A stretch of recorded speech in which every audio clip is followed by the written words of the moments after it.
What's going on, everybody? Eric with Morris 4x4 Center, and today we've got Bill Vickers in the house from Alpine, and we're going to be talking to you today about the differences between the Restyle units for the Wrangler, the X209 and then the i209. Now, if you haven't watched our two other videos that go over the details between each of these, you definitely want to go check those out and then come back to this video because we're going to be telling you the differences and why you might want one of these over the other. So Bill, thanks for coming down. Sure. We really appreciate it. And why don't you go over the benefits of each of these? Yes, and thank you for the opportunity. So, as you said, maybe you've watched these two videos and now you're like, well, am I going to get the X unit or the I unit?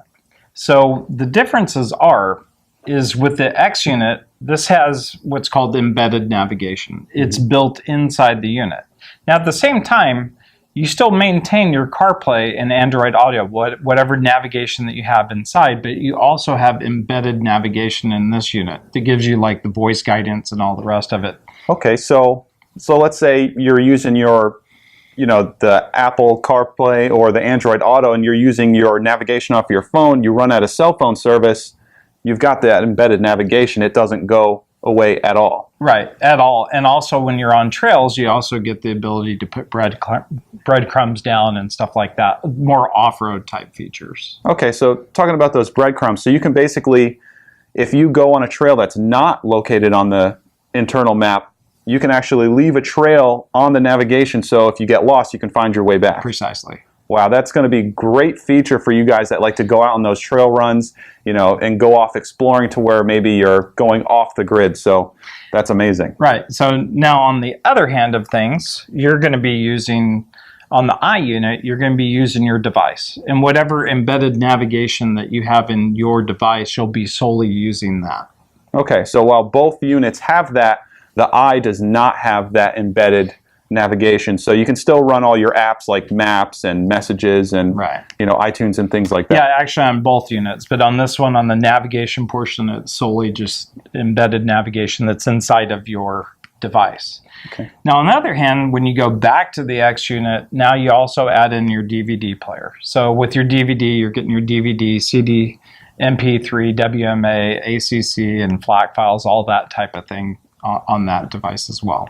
Okay, and then for all that type of media, again, on the I unit, that's strictly just with your device. Correct.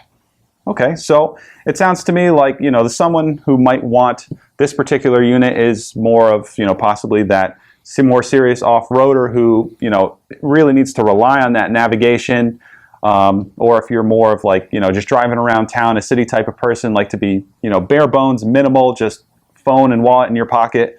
Sounds like the I unit might be the right choice for you. Right. Precisely.